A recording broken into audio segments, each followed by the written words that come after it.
going on, King? How you doing? What's up, brother? Nothing much, man. Nothing much, man. First off, I appreciate you coming onto the platform, sharing your story, everything, man. It's about to be a dope conversation, but I No doubt, appreciate bro. it. No doubt, bro, man. Thank you for having me, man. My bad about being late. I got the time all messed up. Hey, I figured it's no sweat at all. You good, man. You good. Edmond, bro, from checking out your page, everything that you represent, that you show is super, super dope. The fashion mindset, content creation. When it comes to fashion, what inspired you to post pictures and create a brand, right, of dressing up, having style? What inspired that? Um, if I'm being honest, man, I feel like it's just something I was born with. I feel Mm, like since as long as I've been alive, fashion has been that driving force behind me. I remember when I was a kid, even with trends, man, I remember when I was a kid and it was cool to wear like big clothes. I was always wearing polos and yeah, the little white puka shell necklaces, Sperry's before we had loafers. Like yeah. I've always known like to match my belt with my shoes, Mm, and giving all the credit to my mom. I think growing up, it was me and I had an older brother and we polar opposites. Like if mm, I'm preppy, he's street. And just growing up, man, it was just something that I took to. It was just I've always been kind of one of those people that I consider myself to be artistic. So mm, even outside of fashion, I draw, I paint. So I've always been interested in colors and mm, saturations and things like that. So just to see it come to like a tangible form of putting it together with clothing, it's just something that just I don't know, man. I can do it in my sleep. I don't. yeah. I literally can never explain it to people. It's just kind of like one of those gifts that God gave me Mm, that I'm fortunate enough, like I said, that my mom brought out. When I was young, she was like, like pay attention to this and blah blah blah. And I just took it and I ran with it. If I'm mm, being honest, I just took yeah. it and it took off and it never stopped. And at any given moment in my life, at any point in the day, it's on me. Even if I'm Mm, subconsciously not thinking about it, even mm, if I'm doing it for somebody else, it's just one of those things that it oozes out. Like if you mm. meet me, you just like, I like how you put it together. And I'm like, man, I didn't even put it together. You know what I'm saying? But Yeah. so yeah, man, that's it. The origin of it from a kid up until now, long before I was getting paid to do it, I was playing and doing it. So I love that, man. I love that. And, hearing that story about you being young and just, always like being preppy, dressing up, feeling that. When it comes to our young black boys who are artistic, just like yourself, and who have like their own style, what words of advice would you have for them when it comes to embracing that about themselves? what I will say, looking at it from two different generations now, I think when I was younger, it wasn't something that was celebrated as much. It Mm, wasn't it wasn't really understood because we didn't grow up in a creative space where there was an Instagram, where there was a social media where you could see other creatives like you. yeah. I think growing up now, generations are a lot more colorful. They're a lot more free. They have a lot more freedom to be exactly who they want and to live out loud. So to anybody who's growing up, young black boys, just keep your foot on the gas because it'll Mm, take you so far and beyond. And I say that from doing it at a place where it was darkness. It's light out now. Like you can mm, see hundreds of thousands of people around you doing the same thing. So it's not you're not perceived as being weird. It's yeah. not odd. It's not something that's unseen. Yeah. So anybody that's just kind of tapping into it, interested in knowing more about it, that you have that gift, man. You just gotta keep your foot on the gas, and like the possibilities are endless. You know what I'm saying? I'm saying that from a 27-year-old black boy of color's point of view. I don't even know where it's gonna take me. You know what I'm Yeah. saying? And every day I'm like, damn, if I would have started earlier, or where would I have been if this space existed for me when I was coming up? So Mm, it's just one of those things that you take on and you learn it as best you can, through life, through experiences, and you just continuously to allow yourself to be a sponge, just to mm. absorb different points of view. You know what I'm saying? Different senses of style, and never just make yourself a one trick pony. You know what I'm saying? I like to be a chameleon and do a lot of things because that's how you maintain growth. That's how you keep lasting because trends are gonna change, fashion changes, people's opinion changes, these social medias change. But if you're somebody that can adapt, you know what I'm saying? If it's your gift, you can adapt. You're willing to adapt, you can adapt, and that's gonna take you so far, man. I love that.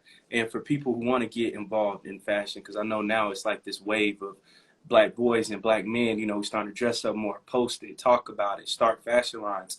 For people who are interested, how do we get more involved in the fashion industry? Um, I think there are a couple ways. It just honestly depends on what you want your position to be in the fashion Mm. industry. I think a big thing about it is just surrounding yourself with like-minded people, whether that be role models or, like I said, Mm-hmm. the good thing about social media now is we have so many pages that only post this type of content.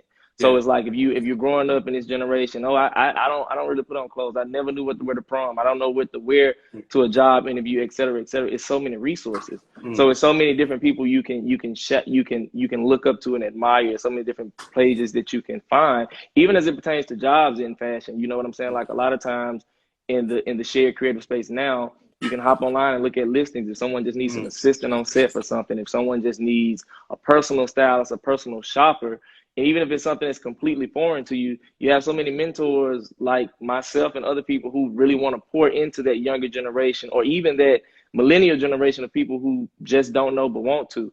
So what I'll say the easiest thing to do, man, is just to utilize your resources, find those role models, find those like-minded individuals and reach out. I think that's Mm. the big thing. Networking has got me 100% of, I won't say 100%, but at least 70% of everything that I've done because Wow. I open my mouth. You know what I'm Mm. saying? You can be the best dressed guy in the room, but you can also be the least noticed guy in the room because you don't Mm. speak. Because you don't Mm. speak. Yeah. And I've learned that, a lot of people get to where they are not because they do something better than someone else, but because they have the courage to actually speak up, ask for help, or network. So Mm. that's what I That's would say, do, powerful. man. That's powerful. And Edmond, for people, who could be tapping in and saying, yo, like you dress well, you have all the confidence. I'm shy. I'm afraid to get out there and talk and Me network. too. How do you network? How do you do it? And it's so crazy. Um, always in like work mode, and I think personally, I'm a shy person. Nobody will Mm. ever believe it. I think it may be a lie that I tell to myself to just Yeah. kind of not take it to the top. But Yeah. for shy people, man, I think the biggest confidence booster that you can do is start it small. And I say this from when I was younger, like I said, from coming from a place where it wasn't so celebrated. I always believe in being exactly who I would be. But I think just instead of feeling like you have to appeal to the masses first, get you a inner circle of people who you are truly comfortable with that whether it be a friend, whether it be a sibling, whether it be a brother, in my case, whether it be your mom, you know what I'm Mm. saying, who you can really express and go express yourself to and look for opinions or judgment or criticism or critique to help yourself get better before you're ready to take it somewhere else. And I say that from dealing with people from all it. I don't feel like it's always best to not just deal with people from the same genre as you. I say that from having photography friends, from having friends who do so many different things. Before I'm ready to put anything out, even with me and my work, like as confident as it looks when it gets to Instagram, it's probably went like back and forth between 5 or 6 people for critique and Mm. before it comes out. So I always say, man, just kind of at this point with building confidence, take a step back. You have to always speak well to yourself before you expect others to speak well to you. What does that That's right. mean? You have to boost your own confidence in a way. I'm a firm believer when I get up each morning, I'm gonna make it a great day or not. That choice is solely mine. Mm. Different people are gonna come into place throughout the day, but if I get up and I speak positive thoughts into my spirit. When I look in that mirror and I'm brushing my teeth, I'm just like, man, like you got a big thing. Even this morning, I was like, you gotta hop on the live with Caleb. You shy. I'm like, you gotta make sure you say the right things. You gotta make sure you articulate it well. But then at the same time, I'm just like, you just gotta let it flow. Mm. Being you 100% of who you were got you to where you were. So never feel like you have to change that. It's ways to refine it as we elevate ourselves, but never feel like that 100% of who you are is not good enough to do what you want. Because I'm telling you, somebody operating at 50% of their capacity is doing it and making way more money than you just because they had the courage to speak up. So that's what I always say: just believe in your 100% potential and Mm. know that what you're putting out there is enough, as long as you're willing to do the work and really, I speak it at another place of just like understanding the niche of where you operating. Like if you in this and you can put something on that speaks for you, why you can't speak for yourself? That's that's Mm. that's how I be. Like you Mm. you you can put on an outfit that speaks to a room. That took a lot of courage to put it on. You know what I'm Mm. saying? So it's something that's within you. You just gotta know how to vocalize it and get it out. So Mm. That's powerful, man. That's powerful. And earlier, you spoke about wanting to give back, pour into people. What inspires you to share the knowledge that you've gained? Because so many times we see people who've made it or who are doing great things and they don't want to share how they got there, all the steps to it. So what inspires you to actually give back? So I feel like, man, quick background on me. Mm-hmm. Before I even jumped into like influencer full-time mode, I worked in HR. So Mm. even before HR, I started my undergrad in bioscience and I hated it. I Wow. failed out and I was just like, man, I want to work with people. I've always been, that person who's had a sixth sense for like people. People always come to me for advice. People always come to me for support. And, when I started in this realm, it it was literally one of those things that I didn't feel like enough. I'll say people of color weren't that actively involved, but specifically men. Mm. It was literally a lane, not to say the other guys don't exist, but it's not as equally yoked as it is for women. I'll say that. So I didn't have many role models, and I didn't have many people to ask for like, how do I negotiate this? How do I do this? Who do I pitch to?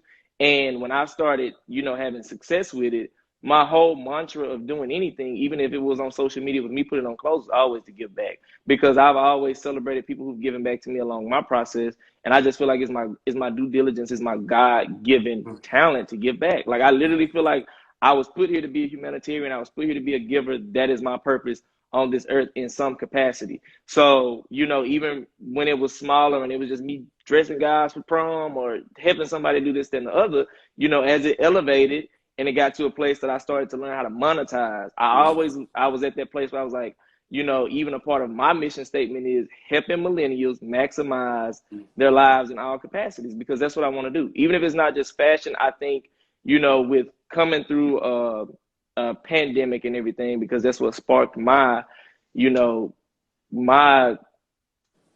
kind of sparked my attention to kind of do more for me. I want to see all Black people, Mm. specifically all people, but people of color, specifically my people, eat, man. Like, Mm. it's so much free money out there to be made or it's so much money to be made out there that we just don't have the opportunities to know about, because we're not in the right rooms, we don't know the right people, or we're not having the right conversations. The right conversations are being passed down to us. So when I had access to any tidbit of the information, it instantly became, okay, let me learn to do this one. Let me learn to do this well, and let me build up a traction of results that I can how to do this well, and then let me give back to everybody else once I learn how to do it. Mm. Because I know so many talented people who are not living up to their potential. I know so many people who could be making hundreds of dollars, thousands of dollars, and they don't know it. And my thing with it is, what I've learned in life is, even maintaining longevity, people always don't know how to make money. Like, if you can literally learn how to make money the legal way, and you can prove that, it's a never ending market. Like, it's a never ending job, because people always want to know something. People are eager to learn. People want to know, how do I make money? Like, I do what you do. I do something similar to you, or even if not, I want to get started. How can you help me to do it for my tier of influence, and etc. So that's how it started with me, man. Like I said, I'm naturally a humanitarian by heart, and even the better I get, I'm just like, hey, I learned something else. Let me pour this into somebody, because I feel like that's my journey. That's my story. That's my mission. I feel like that was my purpose to be here, was to give back, educate, and teach. That's good stuff, man. And staying on, that same point about our skill sets, our gifts, monetization for content creators, for creatives out there. How do we go and start monetizing what we're truly gifted at? How do we go about that? So one thing that I will always say is, the first step in anything is just to educate yourself as best you can with all of the free resources that are out there. Like I said, me starting just, no representation, just kind of off of having inquiry. I was like, man, like, I've seen this a little bit. I don't know what it is. I would see people doing paid partnerships. I would see talks about it like here and there, and I wanted to learn more. So what did I do? Google. Mm. How do people make money on Instagram? What is paid? This is get on Google, use free resources, get on YouTube, see what people say from the brand side. What do brands look for when they want to work with influencers? What do you need to be an influencer? And I just started to see things. Oh, I need a media kit. Oh, I need a rate card. How do I figure out this? I need to know what my engagement is. I just started reading. And I think that's a big thing that people don't do. And I'm gonna be 100% honest with you. You know, even from a monetization place, people ask me so much stuff that is free game. And I was at that place too, because I used to ask people questions and they wouldn't give me an answer, they just give me a price. And I'm all for people, you know what I'm saying, paying for the information. But a lot of stuff would be something so simple that if you really took the time to Google and go through like 3 blog posts or watch a YouTube video, you would find out on your own. Because a lot of this, like I said, in this creative space, in this generation we live in, so many people are doing it. And so many people are doing it from, you know, the humanitarian standpoint too, where they feel like they give back free information to a certain extent. So with getting started, I think it's always positioning yourself in a place where you're ready.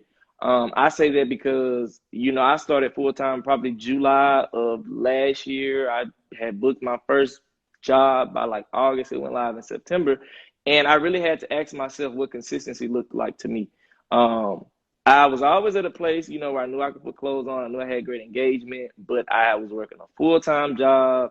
You know, I creatively, in the industry that I was in, I never had the time or energy to just really pour into social media. And that's the craziest thing a lot of people don't know about me. I'm not a huge social media person at all. Instagram is the only platform I have. I don't have a Facebook. I don't have Twitter. And it's not because I'm not, you know what I'm saying, an engaging person. It's just I've always been one of those people that I do so much in real life that my social media presence would suffer. And it was always one of those things where I knew, like, oh, if I throw a picture up on Instagram, it's gonna get 1,000 likes. It's gonna do this, because I was just always comfortable in what I did. I think I built a great sense of community going along the way. And it got to a place where I was like, I think my stuff is good enough for other people to see it. You know what I'm saying?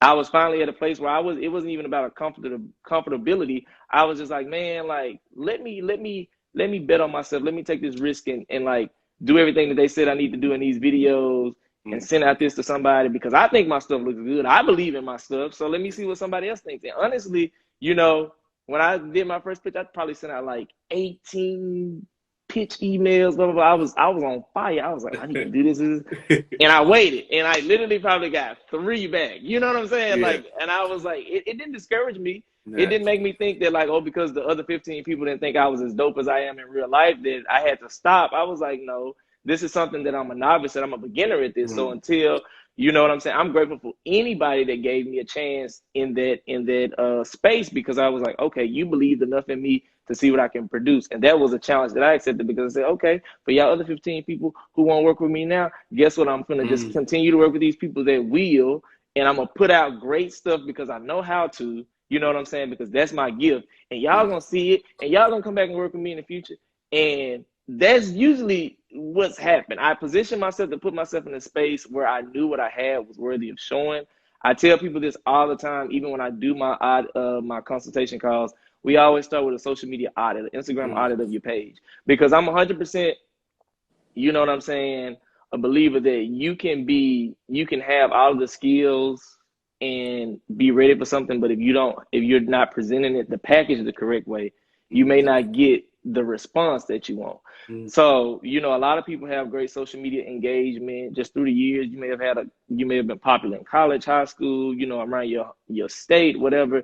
And people have to learn how to turn that engagement into like a brand, because, you know, I could be popular and post me, my brother, my cousin. Y'all might like my mama. Y'all might just really like me as a person. So anything that I put up, you know, people are going to engage with, so I get good numbers. But when you're looking at it from a brand point of view, they want to see you. They want to know 100% of who you are. I always tell people, I said, like, when brands come to your page, we kind of live in that, like, who all over their generation? You know what I'm saying? Like, before I come to your house, I want to know who all there, because that's going to determine if I'm coming.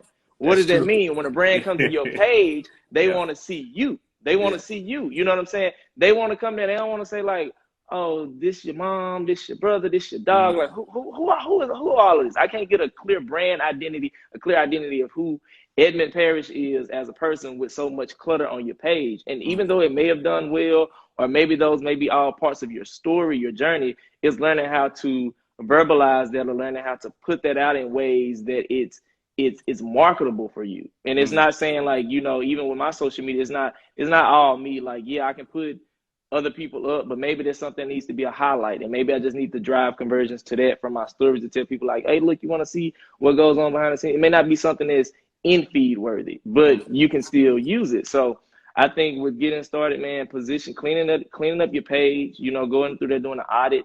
If you don't know what that looks like, but if not, Yeah. do your Yep.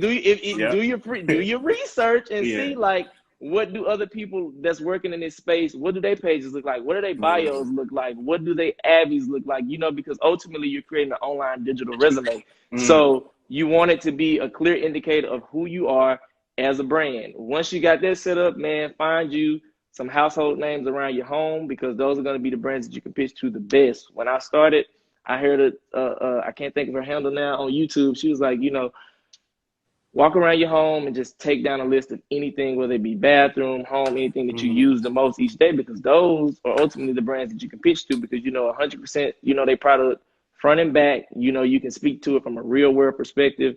And this is something that you could sell. Okay, now I got my page ready. I have my brands. Okay, now I need to do my added research on how do I get in contact with this person, whether it be me DMing the Instagram page and asking for the PR email, whether it be doing my work on. You got a lot of ways that you can scrub and find people's email addresses. And now I'm ready to send my pitch and I wait.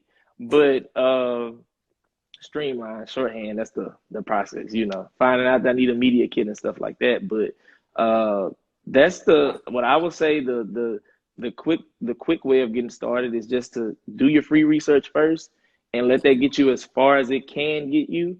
And then whenever you get to a space where you're hemmed up or you feel like you're at a roadblock because you may not know how to digest the information that you're looking at, then that's when you look to somebody for help. And that's what I did. I was like, I can understand this to a certain extent, but even when I got to the point of monetizing and contracts started to come into place and we got to talking about exclusivity and rights and use, I was like, no matter how much I read this on Google, I will not understand it. So let me talk to people who've already done it or people who do understand it, who can spoon feed it to me so I can digest it. So I love that. And when it comes to pitching to those brands, you spoke about it, having that media kit on your website.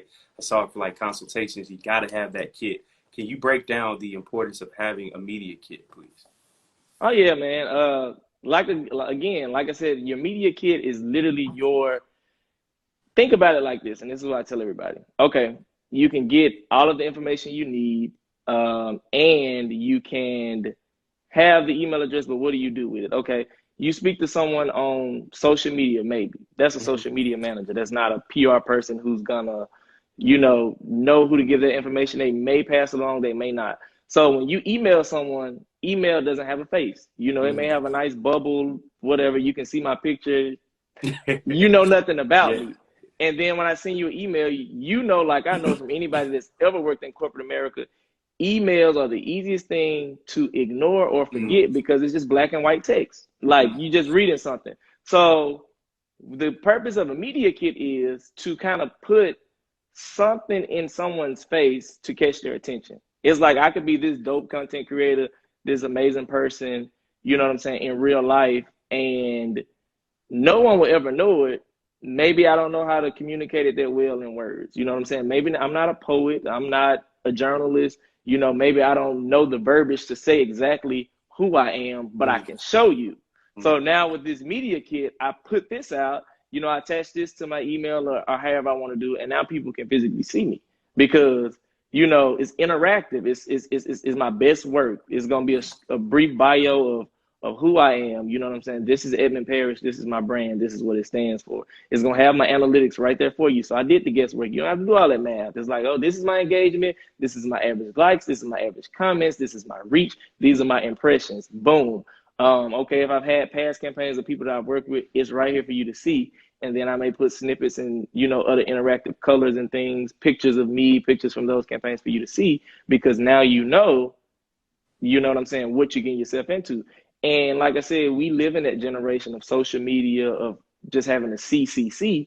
So we follow people based off of what? Because what we see. We don't follow nobody on Instagram based off of their bio. I'm sorry. Like, oh, it's beautiful text. They worded that really great, but what do they look like? Like, is this engaging to me? Is this something that's gonna keep my attention? And that's the purpose of your media kit, because you can write the best pitch in the world and it may or may not ever get read. They may open it and say, I'm having a bad day. This is just too much words for me to read, and click right out of it. But you know, just like I know, anytime you see an attachment, what are we gonna do?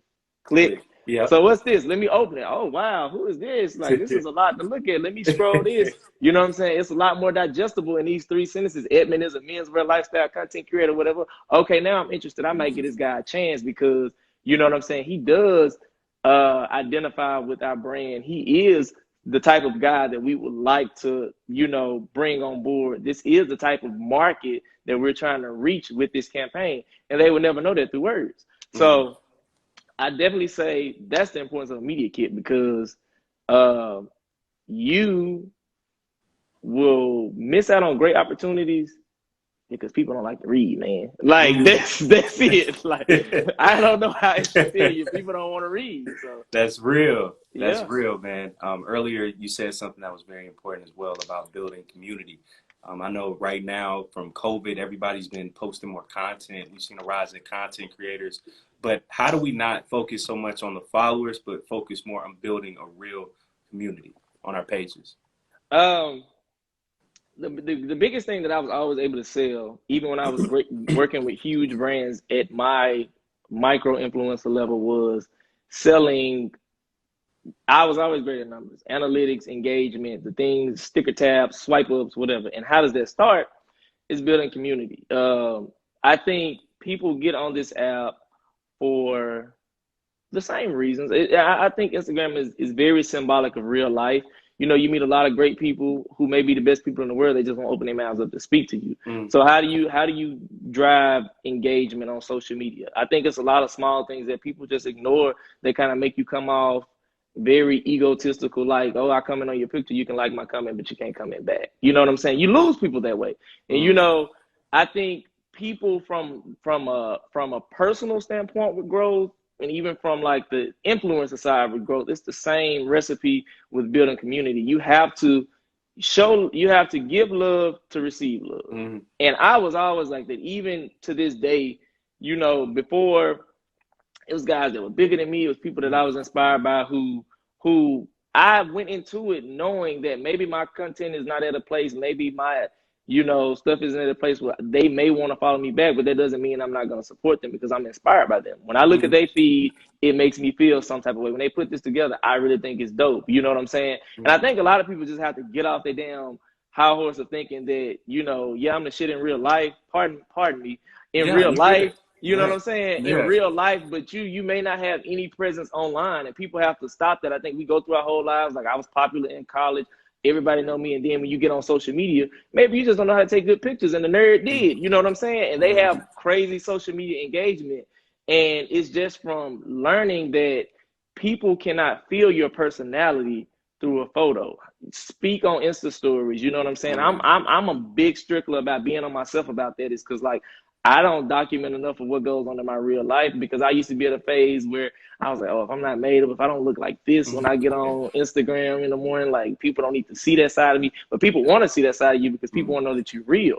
People want to know that who they're dealing with is not just an action figure or a doll or somebody on this pedestal that you can't talk to. You know what I'm saying? They want to know that you have struggles. They want to know that you have difficulties. They want to know that you're unsure about stuff. How do they do that? How do you show that? You post on stories, you repost things that may, you know, correspond with your beliefs. You engage with people on your feed. I tell people that on calls is the easiest thing in the world. You get on Instagram to engage with people, to meet people. So why the hell don't you talk to nobody on this app? You follow all these people and you just scroll all day. You may or may not like nothing. Wow. You know, you probably send it to your friends and be like, girl, look at this, blah, blah, blah. But you ain't commenting shit on this person's post. You probably didn't even like it. And then, you know, when you're not inside the app, you know, and Instagram used to work a different way when we had this chronological order, etc. But now when you're dealing with the algorithm and you trying to fight against a computer, the computer is going to show you as much love as you show it. Meaning, if you're not in this app actively, if you're not utilizing it, then you want to wait. Oh, I ain't really posting nothing in 3 months because I just been, you know, ghost following everybody, just kind of looking and liking. But my birthday coming up, you know, when I post this picture of my birthday, it's gonna be fire. It's gonna go through the roof. No, the hell it's not, because Instagram gonna say, nah, where you was at for 3 months. So we're gonna show it to a third of your community. And guess what? You're gonna be upset about the amount of likes, and it's gonna lead you not to get back in the app. So use the damn app. Like that's what it's on. That's what it's here for. Like that's the truth. Like, get in the app, you know, define what that looks like for you. I'm not a person that's in social media 7 days a week. Sometimes I don't even get in a full day, but I at least make sure if I'm not in it, I'm engaging with somebody, because somebody's always in it. When we bored, we scrolling it, engage with people. You know what I'm saying? We always on our phone, always in our hands. And 9 times out of 10, we always on social media. But be on social media for the right reasons. Be on there to actually be engaging with people, to meet new people, to network. You know what I'm saying? Because it's going to come a time when it's going to benefit you. You know, a lot of people, even before I was at this era of EP content creator, influencer, I was just a little regular guy who would pop in and out of Instagram, you know, whatever. But even when I wasn't posting, even when I wasn't active, I was still showing love to people. I was still like, man, I like this. You know, I admire how consistent you are, because, bro, someday I'm going to get there. Like, you know, your posts motivate me. Just small things you can do. The same things you would do in real life. How do we get friends? In college, we spoke to people, we sat by them, we went to study groups with them, we ate in the cafeteria with them, like, we engaged. So you take that same rhetoric, that same knowledge, and you apply it to an app, and literally, you know, and I tell everybody, like, it's real life. If you're showing somebody so much love and you don't feel like you get enough in return, clearly that ain't somebody that you need a part of your community, because they don't support you. And, you know, I tell people that too, you know, get at a space where you know that you have to get your stuff, your content, to the level of giving somebody something back, because we go to people's pages and we follow them because we feel like we're getting something. But when they see that you follow them and they go back to your page, they don't feel like they're receiving something because you hadn't been active since January. What they like, they're not going to follow you back. Like, cause they're just like, well, that's a wasted follower. You know what I'm saying? So think about it that way, man. It's easy. You just take real life situations and apply them to the app, and there you go. That's all I did. Hey, that's great info, man. And also, how do we package our content? Because I know so many times we'll get creative, but how do we actually package what we're creating when it comes to our content and all that good stuff? Putting it out there is, like I said, another thing. It's just like finding guides, finding reference. I think a big thing, like with me, even with content creation from a brand side. Okay, if I get a brand deal, the first thing I'm gonna do is go analyze that brand's page and see what type of content do they put out, how do they market themselves, you know, what type of, you know, look at the post that they're tagged in and see if they've worked with other influencers. What did that campaign look like? How did these people set up the content? Was it flat lays? What was it? You know, from there, I'm probably gonna go to Google and just look up something in that realm. If I'm selling body wash, like, let me just go type in body wash ads, body wash campaigns, because you get a lot of different perspectives. And that's why I'm always big on telling people to follow a lot of different people who may or may not be the same niche as you, the same genre as you, because you get a lot of different ideas. I follow a lot of artists and a lot of people who just post, you know, photographers, for example, who just do nice compositions of different things that they may see outside. And even though it may not be the same thing that I may want to use when I do a campaign, I just may like the angle, so I can show my photographer this as a reference and say, I really liked how he angled this, and I think if I put this product right here with something just like that, it's gonna make people feel away, because that made me feel away. So I think getting reference material is a big one. Doing your research, you know, like I tell anybody, I'm gonna speak to it from brand side and personal side, but brand side first. Like I tell people, okay, if Target hired you today and said, okay, we're going to hire you on as a cashier and we're going to pay you $400 an hour, do you know how hard you work at that job? Because you'd be like, $400 an hour? Like, I need to do everything perfect because I cannot afford to lose this benefit. It's the same thing when you go into brand deals. Okay, if somebody hire me, 9 times out of 10, the amount of content that I'm going to do is going to probably take me about an hour, 2 hours at most to complete that work. It's pictures. It may be a video. It may be this. But the compensation that I'm getting is so far larger than the amount of work that I put into that. If I came into that thing not prepared enough ahead of time, like, it's just like I did myself an injustice. You know what I'm Yeah. saying? Because it's Yeah. like, okay, well, damn, like I'm gonna make $1,200 from 3 pictures. Like, let me make these be the best 3 pictures that I probably ever produced in my life. Mm. So let me make sure I have all my resources together. Let me make sure I got all of my inspiration together. Let me make sure I look at this brand's page and see what they like, because when I put it out, I want it to be something that's appealing. I want it to be something that they want to reuse on their social media channels. Why? Because they're going to tag me in that post, and I'm going to Mm. grow based off of that, because I'm pretty sure they have a huger platform than me. You know what I'm saying? And it just makes you feel good to know when you did something and other people receive it the way that you wanted it to be received. You know what I'm saying? It's like I took something that was in my head and made it tangible, and you understood it and you repurposed it. That's great. Mm. And, you know, even just from a personal side, I tell people to just be cognizant of how social media works. We got so many options with it now. You know, it went from, we used to have one static post and we had to do splice if we had 3 pictures. You know what I'm saying? Yeah. Now you got a carousel picture where you can go, you can put as many pictures in that thing as you, well, I don't think it's many, maybe like 10 pictures as you want in it. And people don't utilize it. And I'm Mm. like, you know, these updates and stuff happen in this app to boost or to push you in a direction towards using the feature. So if the feature is there, use it. Mm. Like, you know, I always tell people, and it sounds so crazy to constantly say this, but I think a lot of people don't really like absorb the knowledge of, like, what does it mean to save something, to archive something. Yeah, you might have seen something that you liked and you may not need it right now. Just save it and archive it and look at it later, because you got to have reference. You got to have resources. You basically, if I'm being honest, what everybody does on social media is recycle something that they've seen at some point in life. That's the Mm. truth. Like, whether that be you just went back and got inspo from something from the 90s, or something you saved from 108 weeks ago, something Yeah. you saw on somebody in England's page, like, you just repurposing content. That's all that all of us are doing. So, like, when that happens, I always tell people, like, you know, if you want to take your stuff to the next level, see what everybody else is doing, and not imitate it, but, you know, at least do something along that same wavelength, because obviously that's what everybody's doing, but put your own creative spin on it. And how do you do that? You know, references, resources. You got to do some work. That's Mm. why I tell people, like, you got to do some type of damn work. Like, you can't expect to just hop in here and not do nothing. Like, I'm gonna just get in here and I'm gonna just really go with the flow. No, it's a job if you want it to be. You feel me? Like, Yeah. you gotta bring something to the table to get something back. Like, you come into the table with an empty plate. You Mm. came over to the house, you know what I'm saying? It was You didn't bring nothing. BYOB. It was BYOB. You ain't come with a bottle, you know what I'm saying? But you think you finna pour out of mine? Like, no, like, that's the reality of Yeah. it. So people just, you know, I think people are lazy. We Yeah. all are in some capacity, but you know what I'm saying? Like, you got to do your fair share of work to reap some type of reward, because nobody's entitled to anything. Like, Mm. you're gonna get what you give in this lifetime.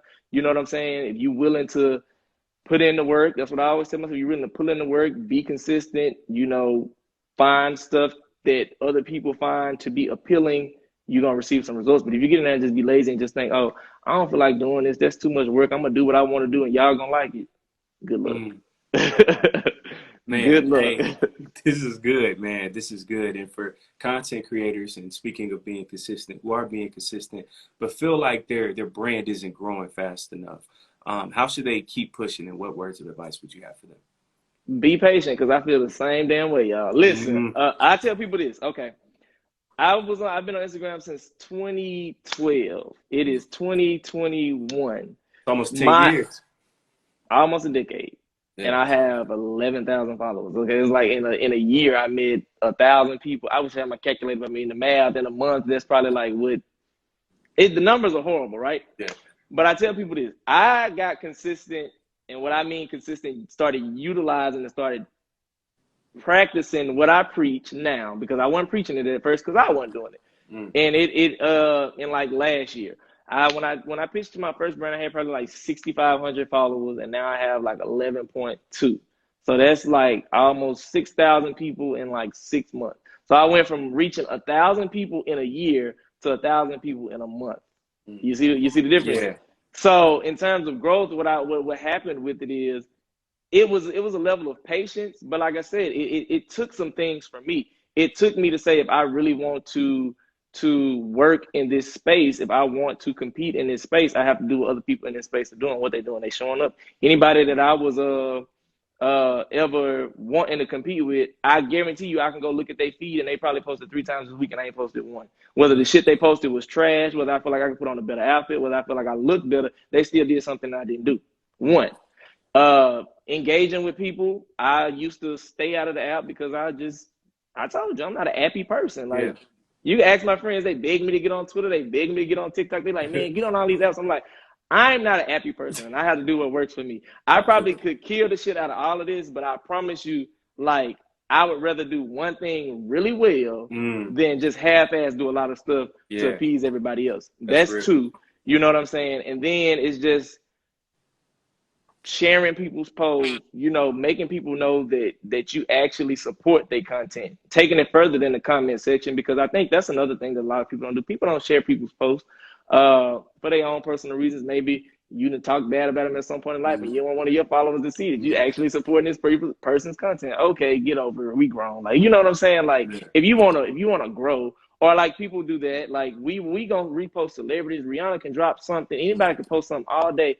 But, you know, we got a homeboy right here who we know trying to operate in the same lane, and you won't show him no love, probably because they're a little ahead of you, and it makes you upset. So you're going to support it a little bit. You're going to support it enough so you're like a hater, but you ain't going to really like full-fledged give them that like, comment, share, you save, you know what I'm saying, that can really take them to the next level. And, you know, I get that, you know, the bigger you get with the algorithm, you don't see everybody, but I always make it my mission to check back in on people. Anybody that's in my comment section, they can tell you at some point in time, it may not be immediate. I'm going to always go back to the comments and I'm going to come to your page. I'm going to drop some love because I appreciate you for being there, for rocking with me, you know, based off of different stuff. I may not be in the app when you posting, you know, I may not see that you posted, but I at least know that you took an extra step that somebody that just liked my post didn't. You know, you actually commented to engage me. Okay, let me go see what you got going on, because now you've piqued my attention.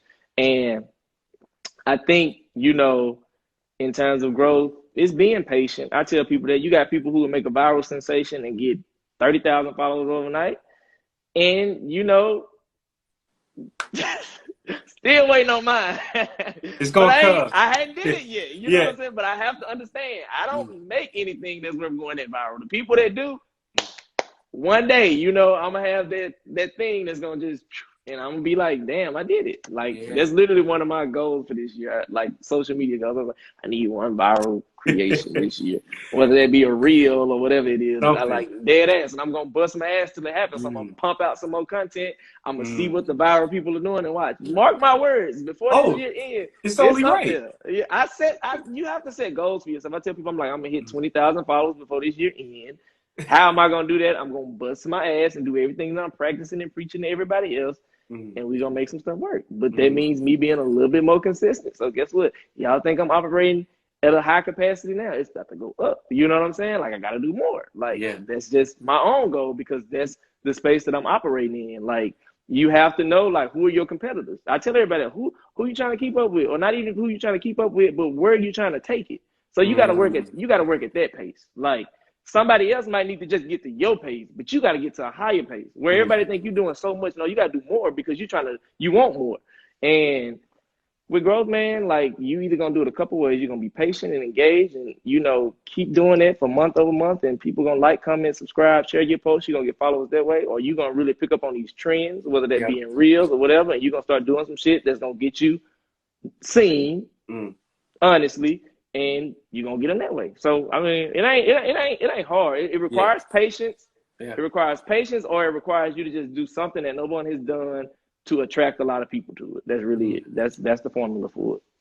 That's great. And what you said was really, really good about going viral, because although like nothing is going viral yet, you're already like preparing for that moment. So for people who's trying to go viral, and people who think like, all right, I just need this one video, but if you don't have like a real content portfolio and it pops off, but nobody has anything else to watch, can you speak on the importance of actually being consistent? And that one video hasn't popped off yet, but when it does, you got like so much content that people can like pour into and take from there. Yes, I tell people, you have different. This is another thing with people with content creators. You have people who solely make stuff in the hopes that it goes viral. Those are the people that you see with like a lot of content, or a lot of overdone stuff, or a lot of forced stuff. You got people who do genuine stuff and it takes off. You got people who do forced stuff and it takes off or it doesn't take off. But another thing is you kind of learn people based off of how they work, because you never know what's going to go viral or what's going to take off or what's going to get people's attention. But another thing is, just as quick as you get all those people, you can lose them overnight. Like, they can literally all jump on your bandwagon because you made one funny video, and then literally they see the next day you start posting stuff that's not aesthetically pleasing or nothing that's, and they're gonna leave. Like, that's what I tell people. Like, it's about retention too. Like, you can grow, but you have to retain. Like, I think that's another thing. People work so hard to get something viral, or again, we're not patient as people. Like, even when we're talking about Instagram growth, I've always been patient. Even speaking into it now, it frustrates me at times, but I understand that, in order for me to want something, if I want followers, I need to be putting more posts out, because they need to see this so people can share it, so I can get a new audience that I hadn't got yet. But, maybe I'm tired. Maybe I don't have an idea right now. Maybe I'm waiting. That's okay. That's my fault. That's nobody else's fault. But at the same time, like, I can name you a million singers, artists right now who are one-hit wonders. We had that one good bop that we all loved, that one viral thing, and we heard shit else from them because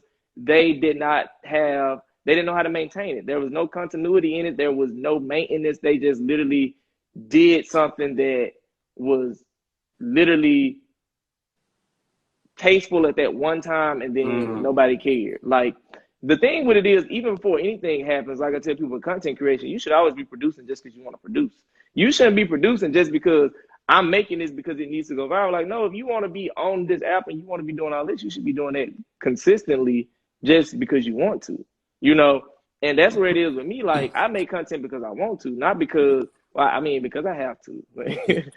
Some of it is I have to when I want to, and whatever happens with it, happens with it. But I don't think you should go into anything seeking anything, because you seeking attention. Like, when you meet people who seeking attention, when you meet genuine people, when you meet people who putting on for attention, when you meet people who are gonna go the long run, when you meet people that's gonna be a fad. Like, we all know that. So, like, just as easy as you get people, you can lose them. I don't think people understand that. I'm like, you get 20,000 followers overnight, and you can lose 5,000 of them the next day, and you can use 5,000 out there, or they might not lose them all at once. They're gonna slowly start to fall out because you're not giving them anything. Like, you gave them something. It's like, you got me excited. Now what? Like, you gotta, you know what I'm saying? We don't go to the theme park because it's one roller coaster there. No, we're gonna experience that run roller coaster, and it's gonna take us to our heights. But then when we get out, what are we doing? Looking for the next ride to get on. Like, we're not just in there saying, like, oh, I just want up in here to do this one thing and then I'm gonna leave. That's true. You know what I'm saying? You watch movies, you want a sequel to them, you come back for the sequel because the first one was good. But when they just make one and walk away from it, then what? You lose interest. Like, it's simple, man. That's facts. That's facts. So how do we learn what type of content that we should be feeding our followers, our audience, and not posting random stuff all the time just because? You have to know your audience. At the root of all of it is who are you? Like, you're gonna post, I hope, content that is genuine and authentic to the type of person you are. I am a fashion guy. You don't see me posting dance videos. I don't consider myself to be funny. You don't see me forcing jokes on nobody because it's not who I am. Like, I think your community is gonna tell you what they like based off of how they engage in what you post. Now, it's a lot of different mediums across, like, experimenting what you want your brand to be. That's like me. At one point, I was literally only suits. And if I'm being honest, I think people like me in streetwear more now because those always get so much more engagement. And I'm like, damn, y'all tired of me wearing suits. I think I look good in suits, but I understand trends. That's what streetwear is, a huge trend over menswear. So, like, that's what people are more drawn to.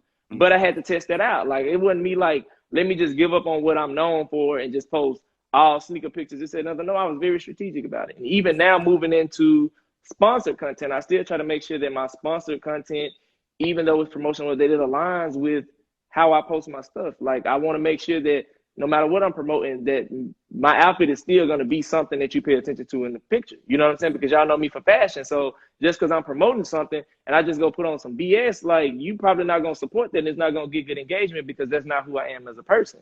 I can't convince you to buy it if you don't even believe the person that's selling it. So, trying different mediums is a way, but your community is gonna let you know what they like, because we can all say like, oh, if you ask anybody right now, show me the post on your page that got the most likes. I don't give a damn. They got 1,000 pictures. They remember that picture. They're gonna go right to it and be like, this the one that took off. Okay, well, that's what your audience likes from you. Now it varies when you're dealing with like birthdays and accomplishments. You know, those type of things are gonna always do well. People love that type of stuff. I think that's the genre that I'm actively working in, is this Black love category, because like I do that and people just like, oh my gosh, like. So I'm like, attention here. Yeah. but you know, like, you just gotta try different mediums out, and people gonna tell you what they like. You know, you're gonna see based off of how to do. And I'm a firm believer with anything too. Before you give up on it, you gotta do it a couple times. I think people try stuff and it doesn't get the reception that they wanted, and they just stop. Like, you know, me, if I just started doing loungewear tomorrow, and I wanted my page to just turn into comfy clothes, and I was wearing sweats and t-shirts, if I put it out the first time, it's probably not going to do that well, because people don't know that from me. They just like, well, you know, it's not that I don't like it, I'm just not used to it. If I do it again, and if it's good, you know, it still has to be good, whatever you're doing, people gonna start to catch on, and they gonna like literally identify that with you. You know, like people come to my page, it's like, he likes colors. Like, I don't work with a preset. You know how you got preset pages and you like, oh, this page is so calm. This one is so whitewashed. This one is so rosy. You come to my page and you literally, your eyes like, because it's color. Yeah. I literally go in there and be like, damn, what color I ain't wore in a minute? Like, this gonna be the next post. You know what I'm saying? Yeah. But that's me. I like color.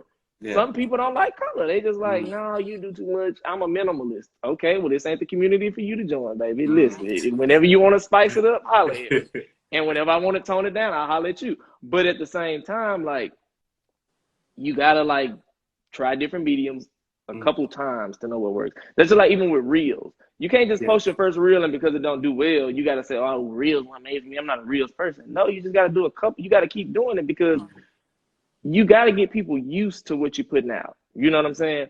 That's just like if you go dye your hair tomorrow. If I go be blonde tomorrow, people gonna be like, what the fuck, EP? Like, I don't know how I feel about that. But stick with me and let me keep putting on these fire fits with this blonde hair. You're going to be like, oh, that blonde's so fire, bro. You should have been blonde your whole life. You should have been born blonde, because I forced it upon you. You know, I fed it to you. I spoon fed it to you. And you know what I'm saying? It was suitable for your palate, so you adjusted it. If you didn't like it, then y'all just went away. And then I knew it didn't work. So that's how you know. That's awesome, man. That's awesome. And for creatives who feel like their following isn't big enough, right? Is it still possible for them to secure ads, sponsor posts, all of those things? What I learned, and this is what I take from myself and what I take when I started, you can go and grow. I think people think that there's a trade-off between the two. It's like I'm either go start doing something, or I'm gonna focus on growing my following. You can do both simultaneously. And honestly, you know, like I said, social media is based off of content. You know what I'm saying? It's not about how numbers matter. Don't get me wrong. Analytics do matter. But, you know, what I always tell people, it's a tier for you no matter where you operate. I think a lot of people jump into it and think they're supposed to just start getting paid $10,000 for their pictures. And I'm like, no. You know, understand, do your research and understand where you fit into this market. You know what I'm saying? Nano, micro, macro, whatever that is for you, and learn like what your piece of the pie looks like. And like I tell anybody too, you know what I'm saying? Even, you know, if I was getting $100 for a picture, I was gonna post it for free anyway. So, you know, I just may have bought me something. I may have just got money for the weekend. You know what I'm saying? Yeah. Or, you know, what I tell people is too, there are different platforms that's going to accommodate you where you are, because I think people look at analytics differently. If you, and I use this example a lot, I tell people like, okay, y'all, so we always talking about numbers, this and other. Okay, if Beyonce has 30 million followers, and at the most she's ever probably gotten is like 5 million likes. This is Beyonce, y'all. Does that not teach you how Instagram is not set up for everybody to see you? Like, if Beyonce can't get 30 million likes and she got 30 million followers, why you think you should get 3,000 likes and you got 3,000 followers? It just Mm-hmm. does not work that way. Mm-hmm. So, I tell people the conversion is usually like 1 to 2%. Like, if you had 3,000 and if you averaging 200-300 likes, you're doing good, because 9 times out of 10, probably only about 500 or 600 people seen it. You know what I'm saying?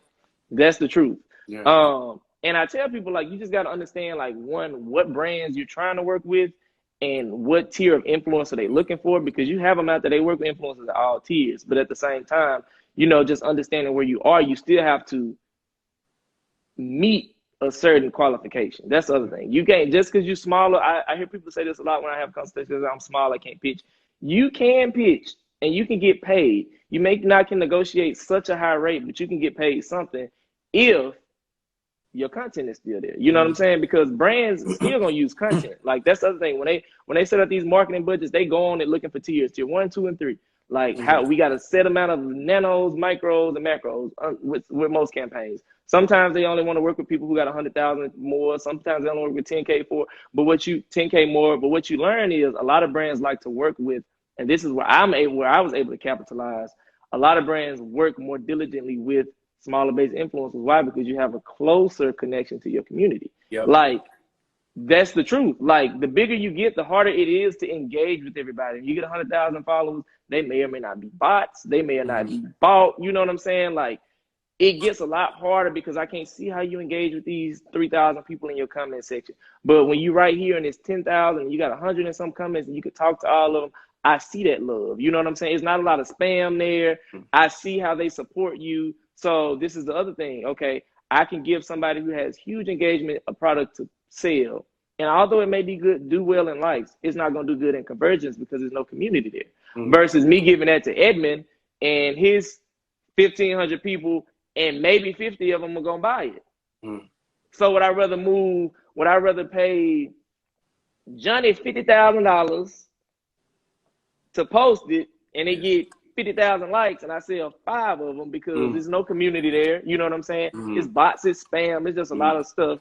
Or would I rather give it to Edmond and his 11,000 pool, people who really support him, they really gonna go buy it if he says buy it, and I sell 50 units of it? Where did you make more money from? And that's what I tell people. It's just like, depending on wherever you are in your tier, it's just based off of how great is your connection, your engagement with your audience. It's never about, it's about numbers factor into it. But don't think just because, you're comparing yourself to somebody who's double you and you see they work with such and such, and that such and such won't work with you.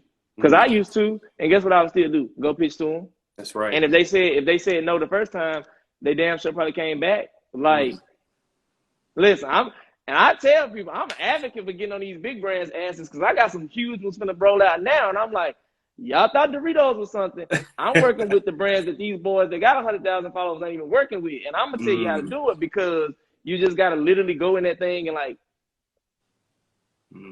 just listen to what I say. Book a consultation. I'm book a consultation. I'm not a pro, but I know what I know. And that's all I know. That's it. I love it, man. Edmond, you have dropped so many gems. Thank you. And before we leave, I got to ask you 2 more questions. One of the last 2, Dr. Bombshell, that's a great question. When are you doing your next Clubhouse? Please drop the deets. And also, I know that you aren't super happy, but how do you feel about Clubhouse?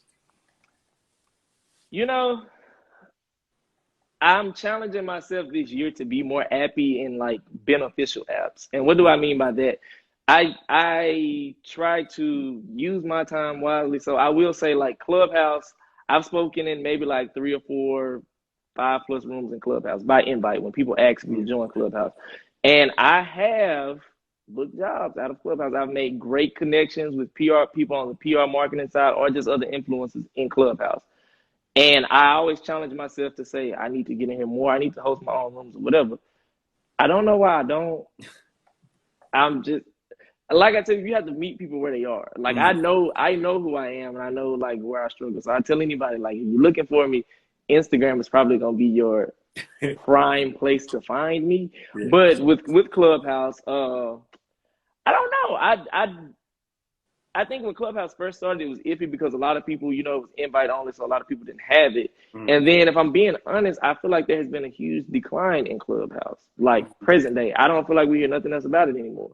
Like, people who own it still are on it, but like how when it was like everybody was hosting a room and join this room, I can tell you from my end, like when I see it, I don't see it as much because I feel like people just join fads. Like it was that thing that was really popular. People jumped in and got their benefits and they went back on about their business.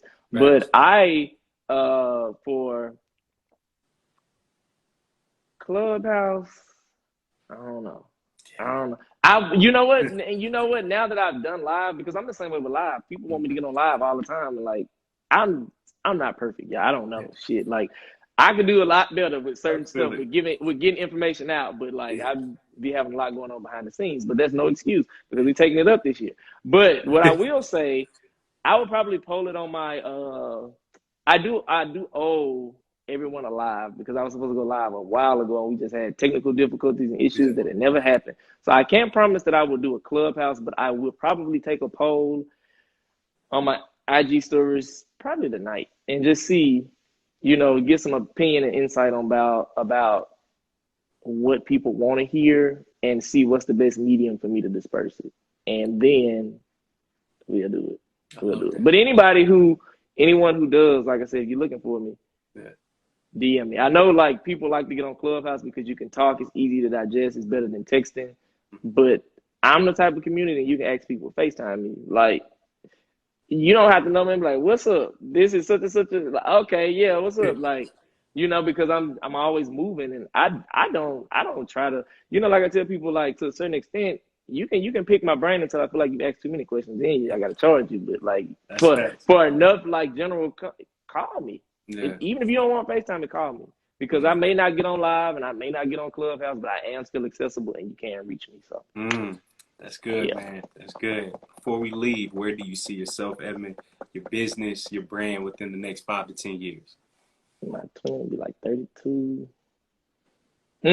So what I want to do ultimately is once I get this influencer thing up and booming and it takes me to 6+ figures a year and I have a team, the end goal is for me to ultimately go into like consulting or maybe open an agency or something for the next generation, because this is going to be something that keeps going on. So as I get great at it and I'm a master at it, okay, well, now I want to have an agency where I may be like, you know what I'm saying, whether it's influencer marketing, whether it's consulting, something along that line, because I came from a business background. So once I get the vanity out the way and I start to get old, and that ain't going to happen soon, not in 5 years. I'm going to still be looking kids at 40, boy. I'm going to be 40 on the old site commercial like, what's up? But yeah, I think the end goal for me is I probably want to move again. Some part of me wants to live in LA for a while, probably within like the next year or two, maybe sooner, just because it's on my bucket list. I probably see myself moving, maybe getting established there. Who knows? But it's definitely going to be once I get established, once I get this to a place where, I'm 6-figure plus a year, whatever, each year, the gigs coming in, I ain't pitching no more. I got a team, somebody handling me. I definitely want to pour that back into the community and consulting, or whether it's influencer marketing, whatever that looks like, because then I want to be somebody that people can, just take this creative space and take it to a physical, tangible place. And now, look, if you need representation, hey, come talk to EP. I got a track record, to tell you that I know what I'm doing. I'm going to manage it properly. I'm going to help you figure out and digest all the stuff that you don't know. So ultimately, that's where it would take me. Probably like consulting, influencer marketing, something where I kind of have my own agency, my own standalone entrepreneurial thing that's going to be, catered to this. I love it, man. I love it. Yeah, man. Again, we giving back. Time. Yes. Thank you, man. Thank you. Like, you dropped so many gems. This was such a dope convo. This will be saved, of course. It'll be posted on YouTube. So once it's out, I'll make sure to share it with you. But, man, keep doing what you're doing. I thoroughly enjoyed this, man. Thank you. Hey, man, I got to thank you, brother. You found look, I got to thank you. I appreciate it. My low power mode came on, whatever. Yeah, man. Take care. Thank you, man. Hey, you have a good night.